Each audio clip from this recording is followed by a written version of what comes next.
Hey, Ed, I'm gonna say two things to that. One, I would assume, and Dan, please tell me if I'm incorrect, but I would assume that's somewhat of a rolling balance. So as we're working on new projects, other projects are getting closed out and either the grant money or the debt is replenishing. So that's kind of a rolling thing.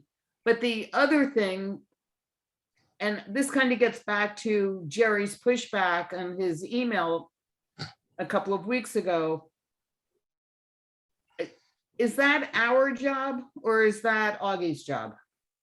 I think it is Augie's job. I mean, and it's not something that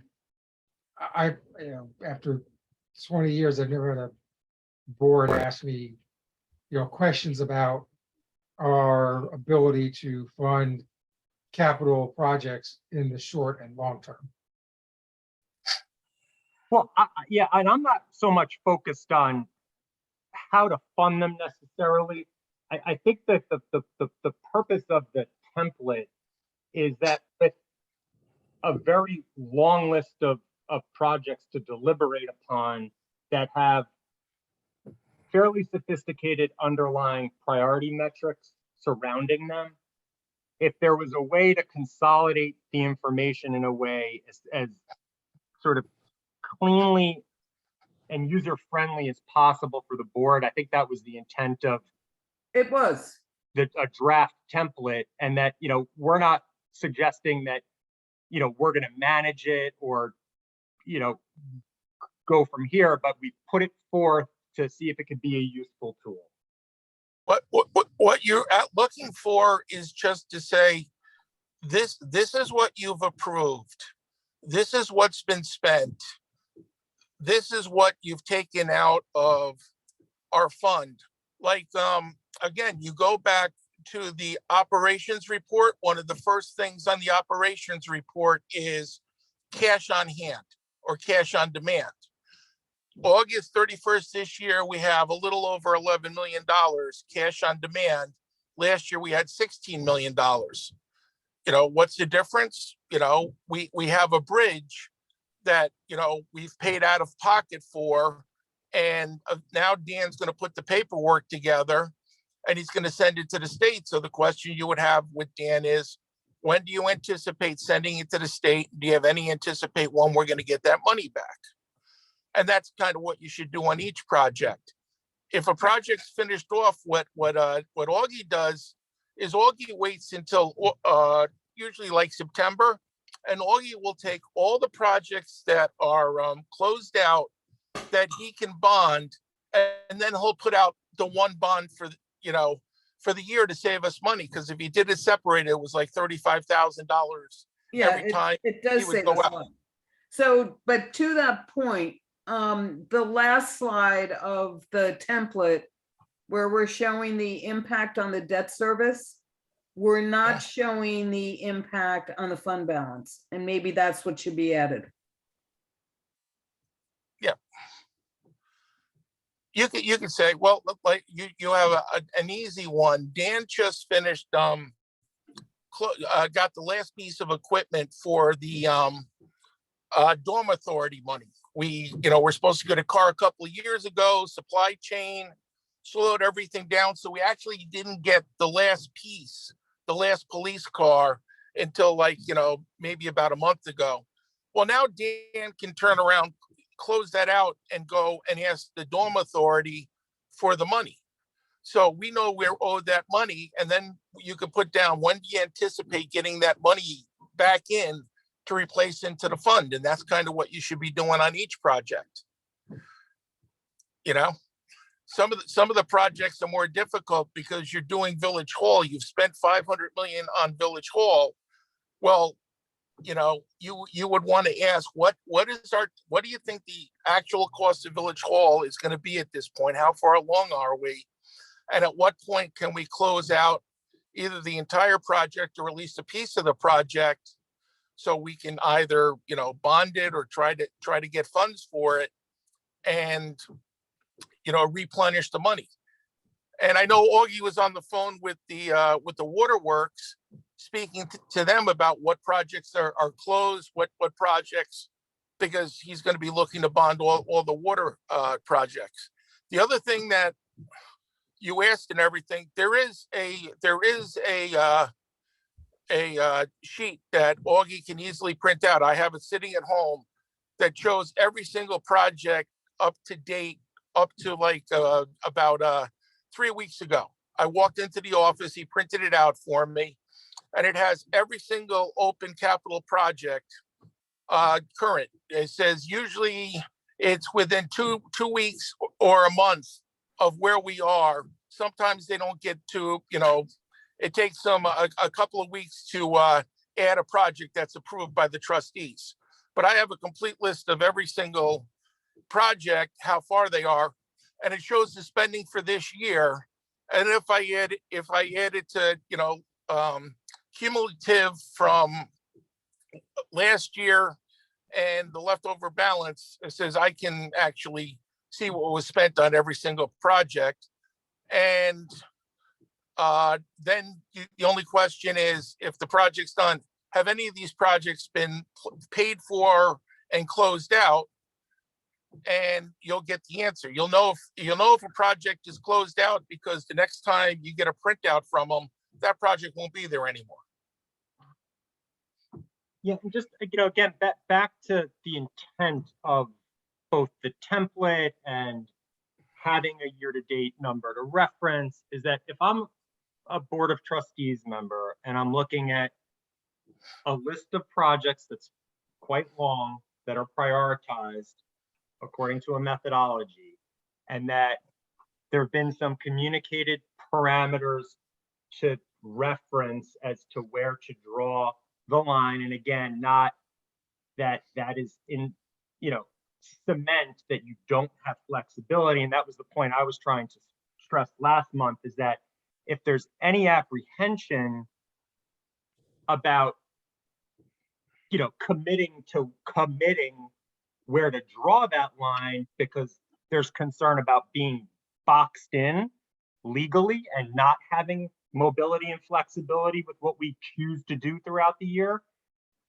Unless I understand it wrong, we have that flexibility. So the parameters that in our framework that we circulated, to have some sense of where to generally draw the line, and then taking that in conjunction with where we're at with current work in progress, that's the information that if I were voting on where to draw the line and what projects to adopt, I would want to be seeing in a way where I could make sense of it.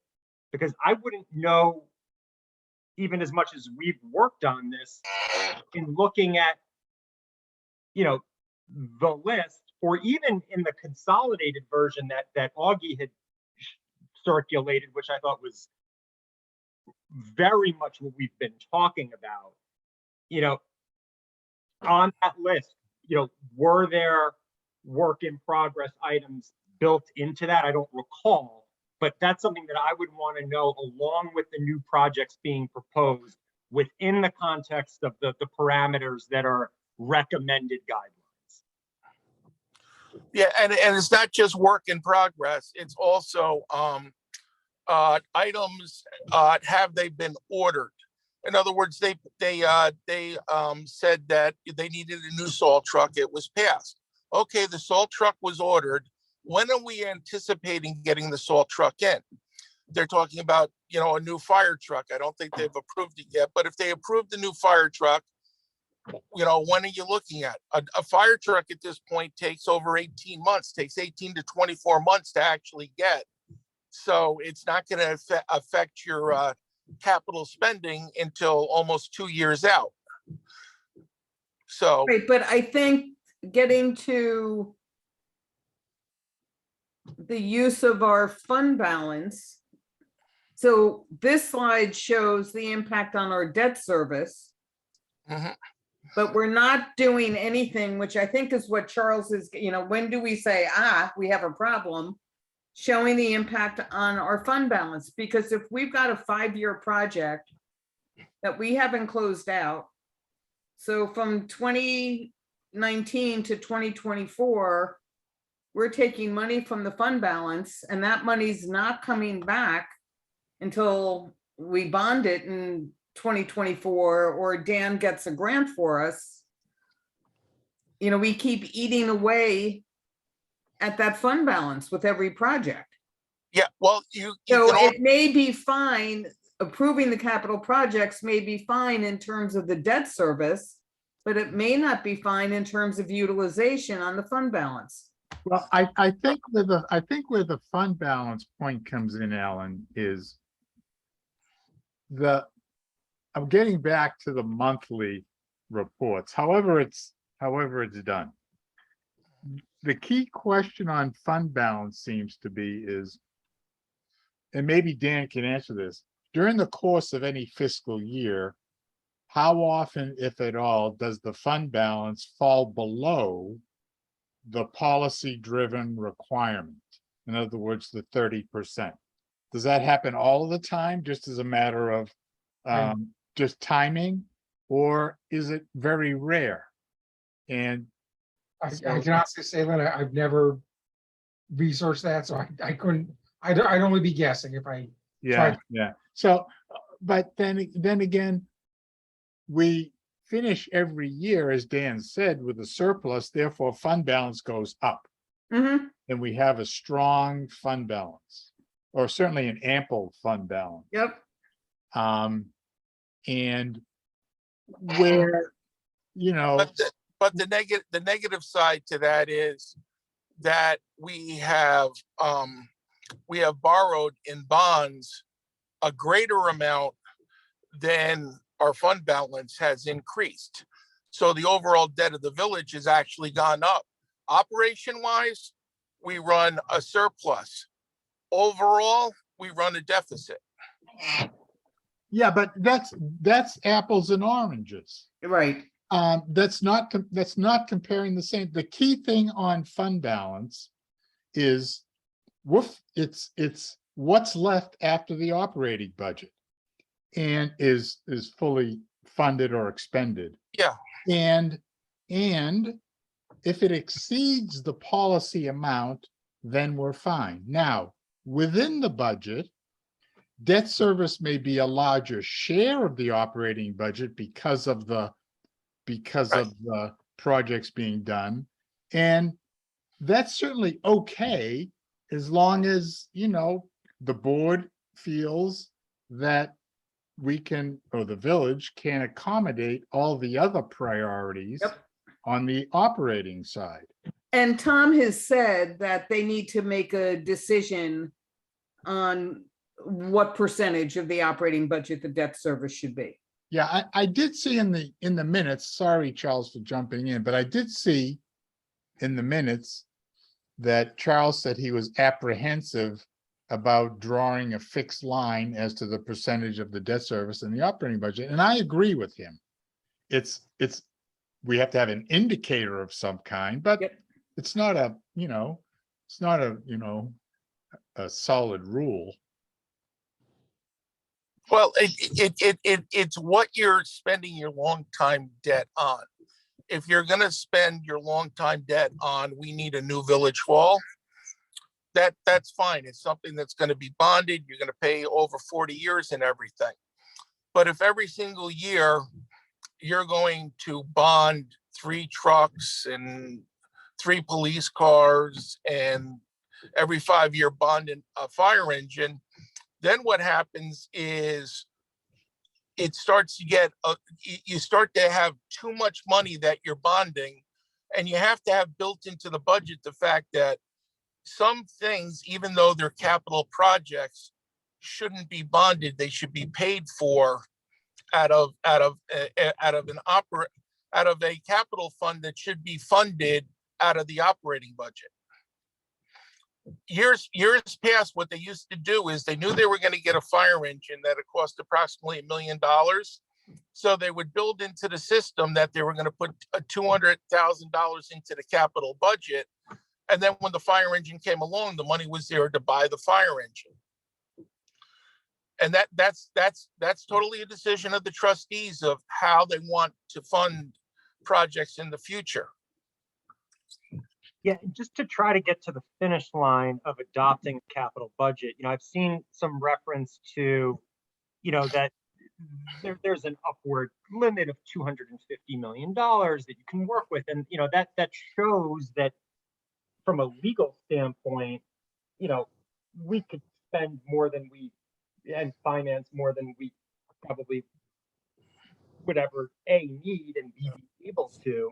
And it comes back to, if you have a list of every project on the table that, is 25, $30 million, whatever it is, and that the framework and the parameters that have been recommended historically for various reasons and have seemingly worked well in the context of the village's budgets and needs, again, without it being set in stone, you have a target where to draw that line annually, and you draw the line, and those are the things that you're targeting getting done, which has as we've said, the twofold benefit of them being a drive to realistically be able to accomplish the objectives that are put forth, and then work that into a 5-year plan with the underlying cash flow. How do you get there in this upcoming meeting or in next year's budget process and not have it be 3 years in a row where we didn't adopt a budget because there's a lot of different opinions and a ton of options, and trying to drive it to something that's finite. And that was the intent of the template. And we could circle back and see if the board and staff want to use it as a tool during the meeting and going forward. We could work with it after the meeting and start populating.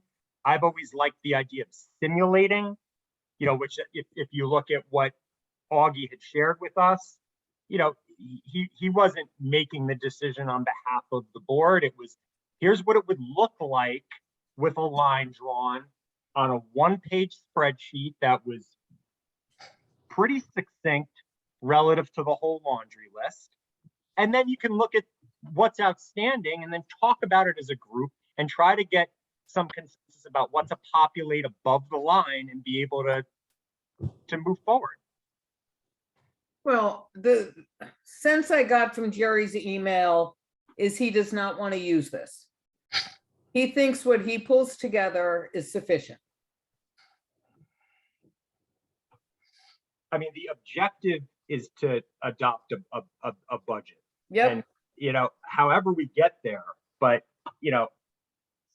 maybe during the work session, the board could talk about why we weren't able to adopt a budget and look at ways to try to accommodate that going forward. This was our idea of a way as a tool to try to help a group of people through a complex decision-making process. No, I agree. I And don't, I go back to the work session meeting that we went to last summer. Ed was there, Glenn was there, where Jerry had that huge project list, but spoke to exactly what's in this template. These are the projects I recommend. This is why I recommend them, blah, blah, blah, blah, blah. So I this don't- is I just don't- taking it and putting it in writing. yeah, I don't get the sense, based on Jerry's email, don't want to put Dan on the spot, but that the issue wasn't so much the presentation of the budget, but the difficulty that the Board of Trustees have had, or difficulties that the board has had in, quite frankly, getting their act together to agree on and pass a capital budget. It's less in terms of the format that Jerry has proposed, whatever that is, and more on the fact that there just doesn't seem to be the willingness or ability, quite frankly, to pass a budget. Now, that's just I'm reading into what Jerry said in his email to you, Alan, or I think in response to you. Yeah, and specifically, you're It was talking, all of us, but it, what I agree with you on his frustration with no capital plan approved. But he also said, how many forms do you want us to fill out? This is what we're doing based on state guidance. So I think it was both pushbacks. Okay, that's fair. In other words, the form and format that we're using is appropriate. Thank you for your suggestions, but what we've been doing is appropriate. Yet in spite of that, we've been unable to have the necessary focus on this process or this budget. And Dan more or less confirmed that because the board has, at this late stage, has agreed to spend a full meeting on that subject, but yet has been unable to schedule a meeting. And as we all know, as Tom said in his email, that there's going to be a new board after November. So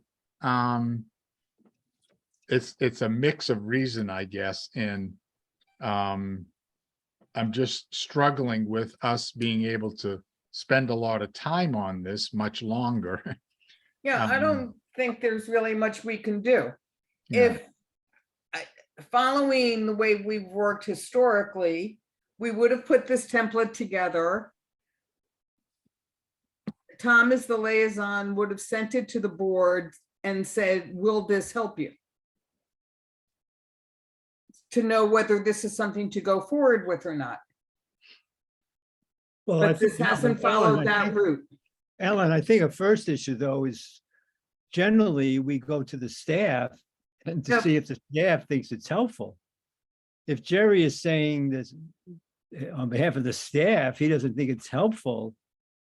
I'm not sure how, how much we can go to the board on that. But it's a tool for the board. Exactly. Yeah, but it's for the staff to do the work. The board just has got to analyze it. Except the staff knows what projects they want to go forward with. I just think it puts us in a bad position. Yeah, Or, I mean, is this something that the board has asked you to look at? I mean, what's their, I think that's where you gotta figure out is, what are they looking for from a policy perspective? From this process, or what is their desired outcome? how much money that they need to actually spend to actually do the projects that need to get done that are approved. Right, I was, but in answer to your question, Dan, no, they did not ask us to do yeah, this. I was thinking more rhetorically in terms of, what is it that the board is looking for to help them with this process? Not what is the, because I think that's, to a certain extent, I think what Charles and the group is trying to do is initiate a conversation. Is that a fair characterization? Well, I- that's part of it, and to provide a potentially an additional tool to be able to use, that may be easier for them to digest. except we're making an assumption, Charles, that they haven't made decisions because they're having a hard time getting their arms around it, as opposed to they haven't focused on it yet, which is very different. Yep, that could very well be, and what would support that potentially is that the document that Augie shared sometime back briefly with us was, again, a very much what I would have envisioned arriving at. And it was a proposed consolidated capital budget. And it sounded like that was put in front of the board. And, there are a million iterations that a board can come up with within that framework in and of itself. So at some point you have to try to be able to move forward. But what was it about, that being presented in its form that you couldn't, that the board couldn't move forward and adopt off of that? You know, was it too much of a draft? You know, too many possible iterations? To your point, Alan, you know, maybe it just wasn't made the priority. Like, we don't know that. We've had some difficulty understanding the structure of the prioritization model that Jerry has used, because it is fairly sophisticated with a lot of valuable input. And that's probably part of the conversation. You know, does the board need assistance in understanding how to navigate that? And then how do you get from the long list to a final consolidated one? Right, but we need input from the board for that. Right? For whatever reason, the board gets stuck when it comes to how are we gonna pay for it? And that's where they, you know, all of a sudden it draws to a close, and Jerry's gotten very frustrated. And Jerry just said, tell me what projects you want me to do, or else I'm wasting staff's time. It makes no sense to have staff working on anything until the board comes back and says, hey, go do these 15 projects and we're committing the $4 million. And then the board's got to go figure out where the $4 million is. That's where they get bogged down with a lot of these projects is, can we do it another way? Can we send it to a consultant? Is there a second? And they start to get bogged down with the inertia of the actual project, which quite frankly should be more, you know, Jerry and staff. It should be more, this is the overall project. This is our projections. And the board's got to decide, do we have the money to spend or do we not have the money to spend in the context of these other 10 projects? And that's not what The template answers those questions. I think it was Charles who was good. Like, you have the recommended projects, the funding sources, yes, and then you have the impact on debt service. right. So the template answers those questions, if indeed those are the questions. And So the template relies, in Jerry's email, you know, he said, we know what we're doing, and what Jerry and the department heads and everybody do know is, out of this huge list of projects, these are the ones, for whatever reason, are the most important. And we can handle it with our bandwidth, with the money, and that just needs to be consolidated, in my mind. But Dan's got a valid point. If the board hasn't asked for this, Correct. yeah. And again, just back to there being an understanding and agreement that whatever is quote unquote adopted is still just a budget and a tool. And, you know, maybe, not to, you know, I don't know, reduce this to this idea, but maybe the best solution is to, you know, have Augie prepare with the input of what, you know, Jerry arrived at with all the department feedback and the model itself, and use that consolidated model that was shared with us and plug in what they believe to be the projected priorities and projects for the year, and put that in front of the board and ask them to vote on it. The other question is, we have projects that have been passed. Are those projects still scheduled to happen this year? The big one, of course, would be the dredging, which is whatever, 1.2 million dollars. Are we looking to do that dredging this year? And how long would the scope of that project be? Yep. And that gets into the 5-year plan, which I think Augie and Jerry both would be very good at, being able to do a simulated draft consolidated capital budget. And then if somebody on the board says, hey, wait a minute, why is this not on here, you can talk about it. People will have the board will have an opportunity to propose what they think should be done. That could potentially be integrated into the simulated draft capital budget, show the impact on debt service as a number at the bottom that moves,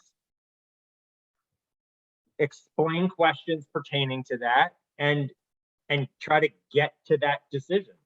I mean, it'll be very hard to have everybody's wish list accommodated, but it's certainly a start to have, you know, Jerry and Augie, who are probably more, you know, and you, Dan, who are more intimate with what's on the long list, come up with the consolidated that we had seen, and then have all the other projects off to the side. And if the board really feels like you guys left something out, you know, you could talk about it.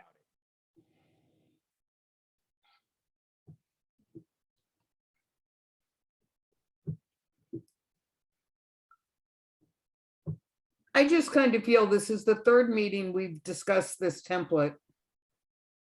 I think we're all in agreement, but without board input, I don't think we're making any progress.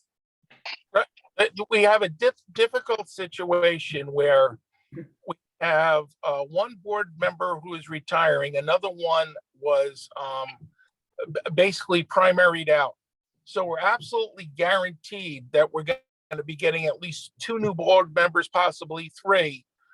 And, you know, unfortunately, I think Victor has a lot of family things going on, so he only scopes in on the meetings, and you have a lot of animosity between a couple of the, at least one of the trustees and the mayor.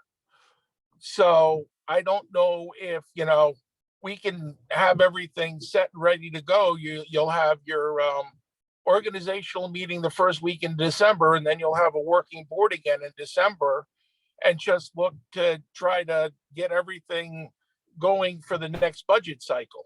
Right, but I think the other issue, and I'll say it, is this is now the 4th meeting that Tom has not attended. And That's he's problematic. our liaison from the board. So we're not getting any input from the board, Correct. and that's a problem. We're sitting here guessing. And Dan's question was right on the money. Is this something they asked for?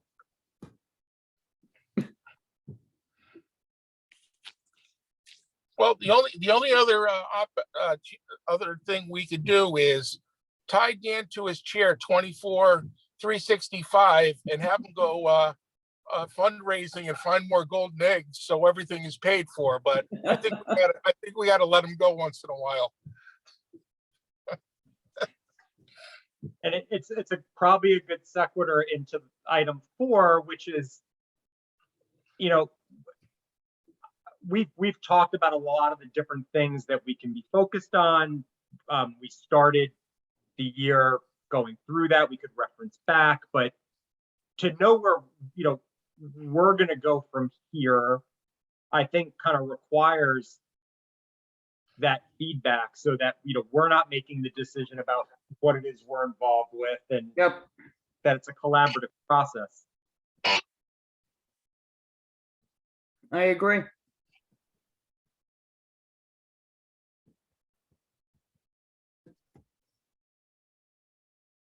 Well, I do recall that before Dan Natchez left as our liaison, we had talked about scheduling a meeting between the committee and the board.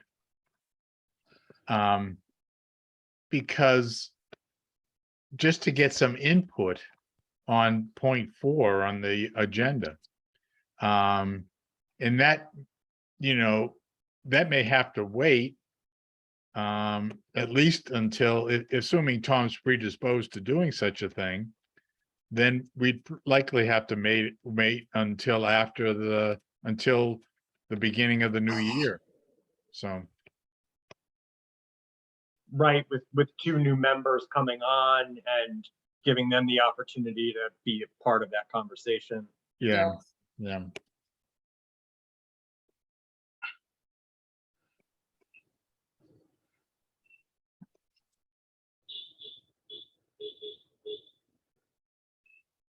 Someone's in traffic. Yeah, I got a little traffic behind me. Dan, you don't know the likelihood of the meeting occurring between now and our next scheduled budget meeting? I don't, I think the board was looking to have two special meetings.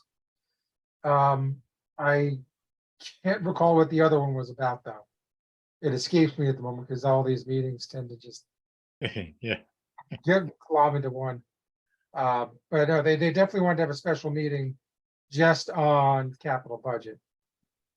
So I mean, I think there's some level of desire to see some positive movement, but you know, I just don't know what the board's want and or desire is.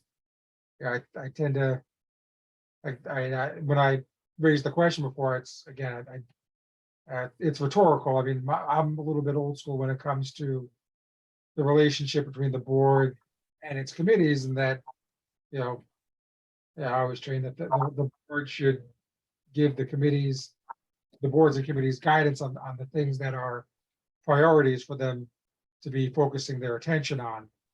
It doesn't always happen. And after 20 years, I don't know if I'm ever going to see that happen, but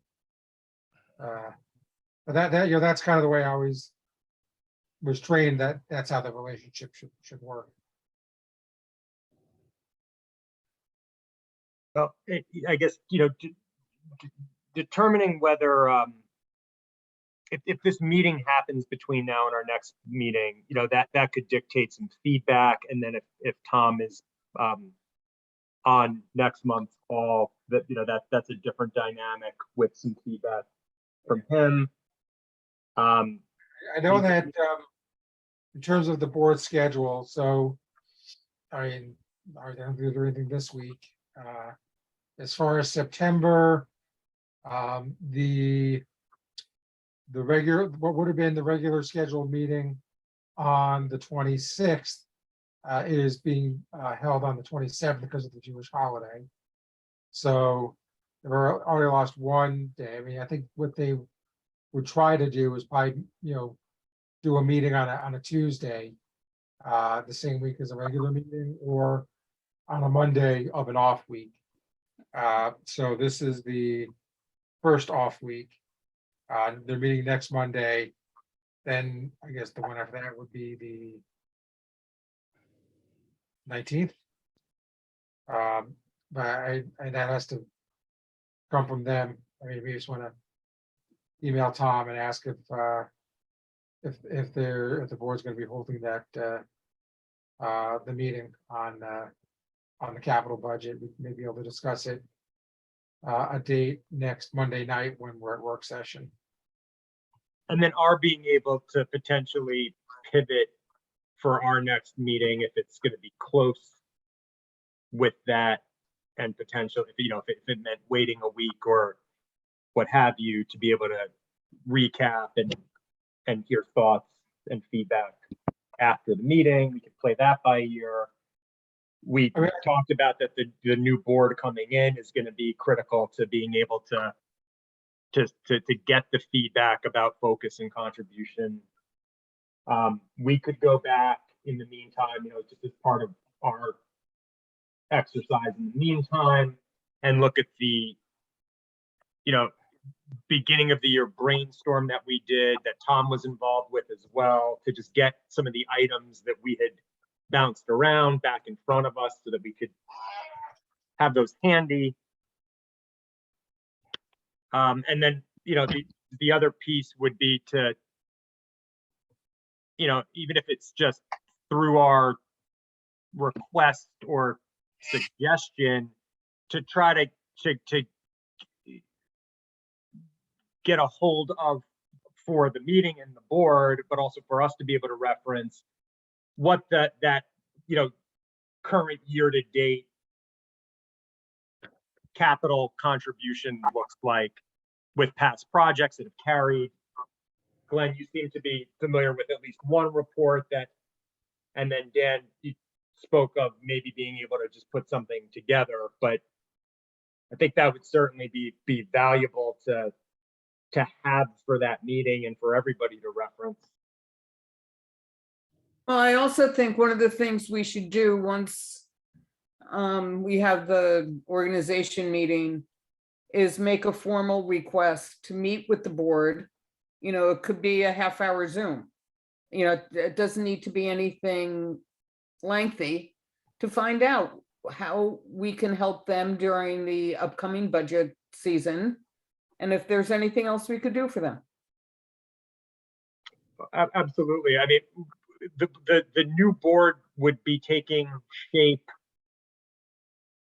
Dan, do you know what that timing would be when they would be available to participate in that conversation? Would that be a December meeting? It could So- be in January. January. Well, I mean, I think honestly, anytime after the election, you could probably, do that. I mean, The You'll- org is usually the first meeting in December, and that's the where, reorg is the first meeting in December, but, Oh, yeah. you'll know the new board, sometime the evening of the first Tuesday after the first Monday in November. So, I think that they'll all have their thoughts on the matter, is what they might want to see. So I don't know if that's necessarily just because they're not sitting board members until that first meeting. I don't think it would be, I think it would be appropriate to kind of get an understanding of what their approach would be and what they would feel would help them out the most. But I think we need to take the lead on that. Yeah. Initiate the request. and you could informally meet with any three people after the election who's elected, because technically they're not breaking any laws because they're not sworn in as trustees yet. So you can, try to get, a sitting trustee and two new trustees, or two sitting trustees and a new trustee, and have an informal meeting. That, I mean, that I would suggest something a little more formal, just so, I agree. you don't want Mhm. to, if you have to think about whether it's good or not, I think you know the answer. All right, I think meeting with the board in smaller groups before they're sworn in doesn't help where we want to go. Because we want to support a sworn-in board of trustees. And they all need to be on the same page. that's absolutely the truth. Well, remember, they probably won't know I guess, depending on who it is, too much about the village budget. Going in, I'm trying to remember who all of the. Well, if it's Norm and Greg, Greg Yeah. was on committee for years and Norm was mayor, so obviously both of them are very familiar with the village budget. Lou Young is a sitting trustee. The other two candidates, I'm not sure what their fiscal background is. Yeah, well, I'm talking about you're right about Norman and others, but we'll see, it's obviously gonna be, It depends. it's gonna depend. We really can't answer that one way or the other right now. All right, so, we'll see when the meeting is scheduled for, and then schedule ours. We'll plan for our typical meeting. We have a minimum of October and probably November meetings to work with before sitting with a new board. It's getting that request lined up, having the conversation with Tom, looking at some of the suggestions of area of focus that we had reviewed collectively and with Tom at the beginning of this year. Again, if we're able to get the year-to-date capital budget expenditure to digest, that'd be appreciated in some capacity. And it sounds like, Glenn, you know of the one file, maybe for the next meeting, if at the very least, we can look at that one. I can walk in and ask Augie, and I'm sure that Sally will put up whatever the latest one is a week before our meeting. Just to come back to a different point, though, that I talked about earlier. You know, I think we need to have a better relationship with the staff so that whatever we're proposing is something that is going to be, they're going to be willing to, to undertake and think it's worthwhile. I mean, just meeting with the board is not going to be enough. Whether we It's meet with the not, but board and the Ed- staff, or we meet with the staff and then the board. Except the budget committee was formed to support the Board of Trustees. I agree with you, To advise the Board of Trustees. advise or support, whatever word, but not necessarily the staff. I agree with you, we need to have a good working relationship with the staff. But I think if we're doing something that the board has asked us to do, the staff is more in line. We've been doing things on our own that the board has not asked us to do. And I think that's causing the problem. That's just my opinion. Yeah, I mean, ultimately, the board sets policy, the staff helps implement policy. Yep. Yeah. But I agree with you. We do need to have a better working relationship. So if the board's chew gum and hop on your right foot, that's what we'll do. If you sit there and a couple of Walters hot dogs, I think it's under the gift limit and appreciated at any time. No more Walters for me, Glenn. No more Walters for me. Oh, good for you. I stopped eating Sal's years ago because it was too addictive and it was becoming a problem.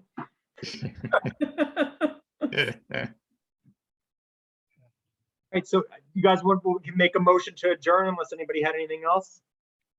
No, I think we're all good. I move to adjourn. All I right, second. all those in favor? Aye. Aye. Thanks, everyone. All right, thank you. Good night, everyone. Good Night. night.